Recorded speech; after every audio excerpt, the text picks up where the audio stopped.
అందరికీ నమస్కారం. After long time morning ఇంటికి వచ్చి బ్రేక్ఫాస్ట్ అయిన తర్వాత ఆఫీస్కి వెళ్లకుండా ముందు ఈ వీడియో ఇవ్వాల్సిందని చెప్పేసి ఇంట్లోనే కూర్చొని ఇస్తున్నాను.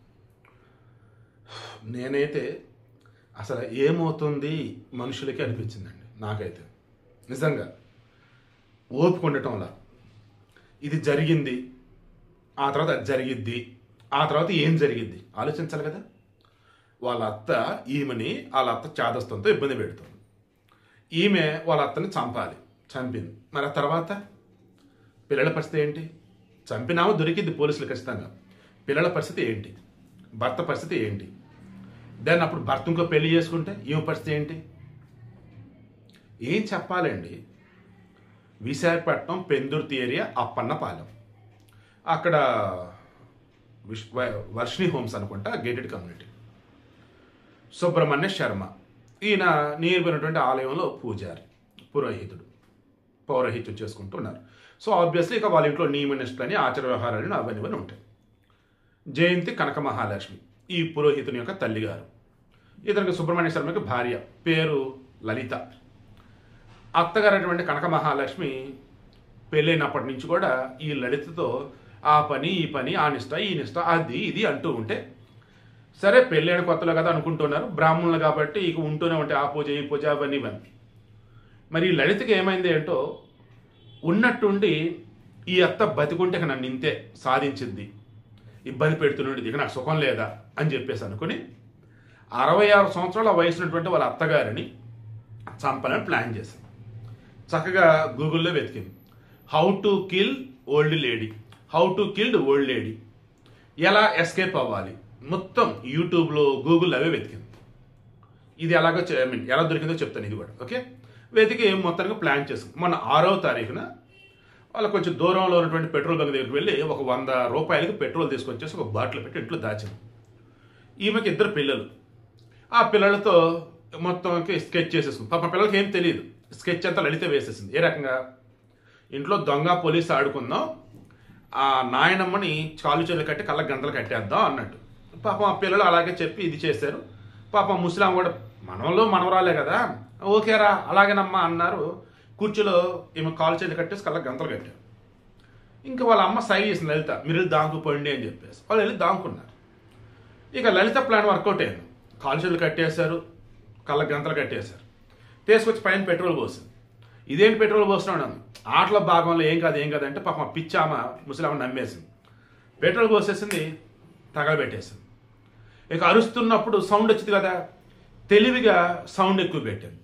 ఈ సౌండ్ ఎక్కువ పెట్టి లోపల చంపడం అనేది నాకు తెలిసి రీసెంట్ టైమ్స్ 4-5 వీడియోలో మనమే చెప్పుకున్నాం. 4-5 కేసులు అవి కూడా. లోపల చంపుతూ ఉన్నప్పుడు అరుపులు బయటకు రాకూడదని సౌండ్ ఎక్కువ పెడతాం, టీవీ సౌండ్ ఎక్కువ పెట్టాను. అండ్ కట్టేయడం కూడా మళ్ళీ మిగతా ఎక్కడ కూడా తగలబడకూడదని చెప్పేసి ఆ ప్లేస్లో చుట్టుపక్కల ఎక్కడో తగలబడకుండా అలా పెట్టుకుంది. సౌండ్ ఎక్కువ పెట్టింది, మరుస్తుంది, బట్ మొత్తం తగలబెట్టేస్తాం. ఇక సౌండ్ ఆగిపోయింది, ఏమో అన్కాన్షియస్లోకి వెళ్ళిపోయింది, ఆల్మోస్ట్ చనిపోయినట్టు అనుకున్నప్పుడు, అయ్యో మా అత్త కాలిపోతున్నాను. ఈలోపు పాప మా పసిబిడ్డ లోపల నుంచి, నాయనమ్మ కదా, ప్రేమ కదా, పసిబిడ్డ వచ్చి అయ్యో నాయనమ్మ అని చెప్పేసి ఆ మంటలు పాప అప్పటికేం తెలుసు, కరెంట్ షాక్ తగులుతుంది, పసిపిల్లలు ఎదురుగా ఉన్నారు, లేదా ప్రేమ మనుషులు ఎదురుగా ఉన్నారు. ఏదైనా కర్ర పట్టుకొని వాళ్ళని కొట్టాలి తప్ప మనల్ని పట్టుకుంటే మనకు కూడా షాక్ తెలియదని తెలియదు. ఆ ప్రేమ ఐ థింక్ మిస్టర్ పర్ఫెక్ట్ అనుకుంటా, అందులో కూడా ఇలాగే. సో ఈ ప్రభాస్ వచ్చేసి కరెంట్ షాక్ తగిలినట్టు ఇది చేస్తూ ఉంటాడు, కాజల్ వచ్చేసి పట్టేసుకుంది. మళ్ళీ కాజల్తో డాక్టర్ అయినా సరే ఆ మూమెంట్లో నాకు తెలియదు అన్నట్టు, బట్ తెలియాలి. ఫ్రాక్షన్ ఆఫ్ సెకండ్స్లో మైండ్ యాక్టివ్గా ఉండదు. పాప మా పసిబిడ్డ వెళ్ళి పట్టుకోబోయింది, పాప ఆ పిల్లకి కొంచెం అంటుకుంది, స్వల్ప గాయాలు, ఇప్పుడు ఆసుపత్రి చికిత్స పొందుతుంది. ఓకే, పక్కన పెడదాం. ఇక ఈలోపు తగలబడిపోయి చుట్టుపక్కల వాళ్ళు వచ్చున్నారు, చూసారు ఏమైంది ఏంటి, షార్ట్ సర్క్యూట్ అయిపోయింది, అంతా ఇలా జరిగిపోయింది. ఎలా షార్ట్ సర్క్యూట్ అయింది అసలు ఆలోచించాలా. ఈలోపు ఇక పెందుర్తి పోలీసులకు ఫోన్ చేశారు. పోలీసులు ఆడికి వెళ్ళారు. వెళ్ళగానే ఏమైందమ్మా ఏంటి, పిల్లలు దొంగ పోలీసు ఆడుకుంటూ ఉన్నారండి, ఈలోపు వచ్చేసి కాల్చీలు కట్టేశారు, మరి ఏమైంది ఏంటో షార్ట్ సర్క్యూట్ లాగా అయినట్టుంది అని చెప్పేసాను. కనీసం నమ్మాలి కదా, ఎవరు నమ్ముతారు, ఎలా నమ్ముతారు. ఈలోపు లలిత యొక్క హస్బెండ్కి చెప్పారు, తాను వచ్చాడు.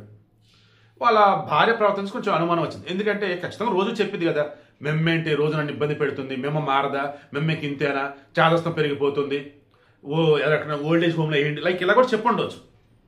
ఏ ఆడపిల్లకైనా ఉండిద్దండి. భర్తతో సుఖంగా ఉండాలి, పిల్లలతో సుఖంగా ఉండాలి. అత్త మామ ఉన్నప్పుడు వాళ్ళు మంచిగా ఉంటే ఓకే. వాళ్ళు ఇబ్బంది పెడుతున్నప్పుడు పాపం ఆడవాళ్ళకి అనిపిస్తుంది, ఇలా చంపడం కరెక్ట్ అని అంటలేదు బాబు, ఓకే. సో ఇక ఆమెకు అనిపించింది, మరి భర్త కూడా మరి ఏం చెప్పాడో మనకు తెలియదు.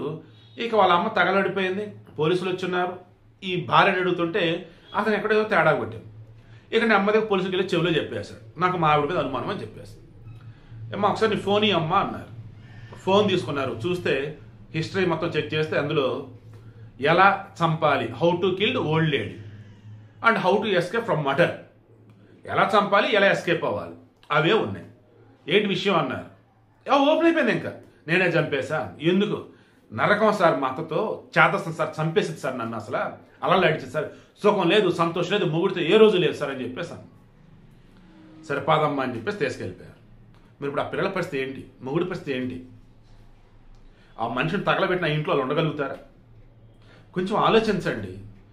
ప్రతి సమస్యకు పరిష్కారం అనేది ఉంటుందండి. పరిష్కారం లేనటువంటి సమస్య ఉండదు. చంపడం మాత్రం పరిష్కారం కాదు, అది మాత్రం జాగ్రత్త. చంపడం పరిష్కారం ఎప్పుడంటే, ఇక చంపితేనే పరిష్కారం. ఓ పిచ్చుకొక్క, ఓ విషసర్పం, ఓ క్రూర మృగం, దాన్ని నువ్వు చంపితే సొసైటీ కూడా యాక్సెప్ట్ చేస్తుంది, కోర్టులు కూడా నిన్నేమనవు. అండ్ ఒక క్రూర మృగం లాగా ఉన్నటువంటి ఒక మగాడు నేను ఏదో చేయబడి వాడిని చంపేసాయి, నిన్ను నువ్వు కాపాడమని చంపేశావు, సో నీకు శిక్ష పడదు, సొసైటీ నీకు అండగా ఉండేది. ఇప్పుడు ఈ లలిత పరిస్థితి ఏంటండి? రేపటి రోజు జైల్లో ఉంది, బెయిల్ మీద బయటకు వచ్చింది, మొగుడు దగ్గర రాణిస్తాడు, పిల్లల దగ్గరికి వెళ్తారు, అండ్ ఏమని వాళ్ళ పుట్టింటోళ్ళు రాణిస్తారు. ఎంత నరకం అండి అసలు. దండం పెడుతున్నా, దయచేసి ఆడ మగ పిల్ల పెద్ద ఎవరైనా సరే కొంచెం మైండ్ని ప్రశాంతంగా ఉంచుకోవటానికి రోజు మొత్తం మీద ఒక్క అరగంట సేపు నడవండి.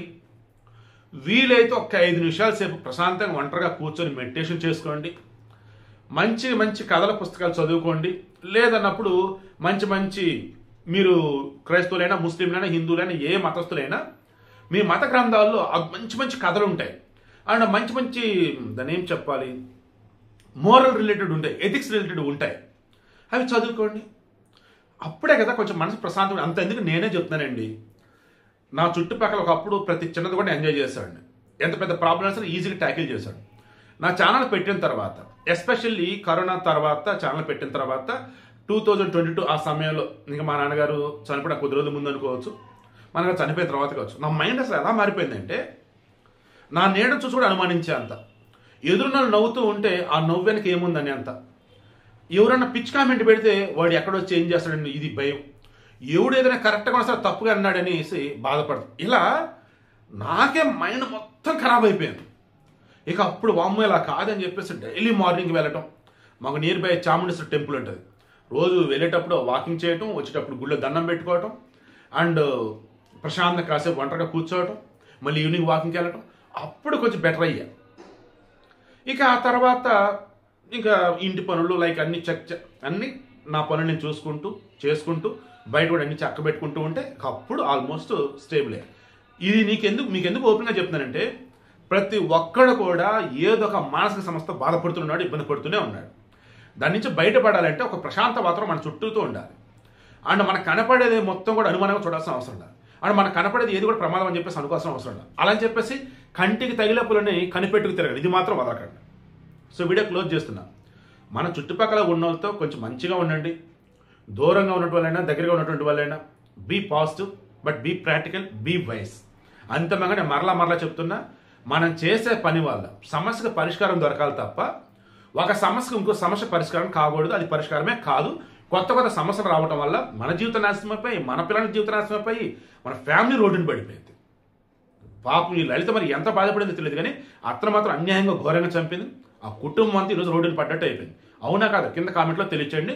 ఈ వీడియో చూస్తున్నటువంటి సైకాలజిస్ట్ కావచ్చు, సైకటిస్ట్ కావచ్చు కనుక ఉంటే, నేను చెప్పిన సలహాలు కాకుండా ఇంకేదైనా బెటర్ సలహాలు కనుక ఉంటే కింద కామెంట్లో తెలియచేయండి. దాన్ని హైలైట్ చేసి పిన్ చేసి పెడతాను.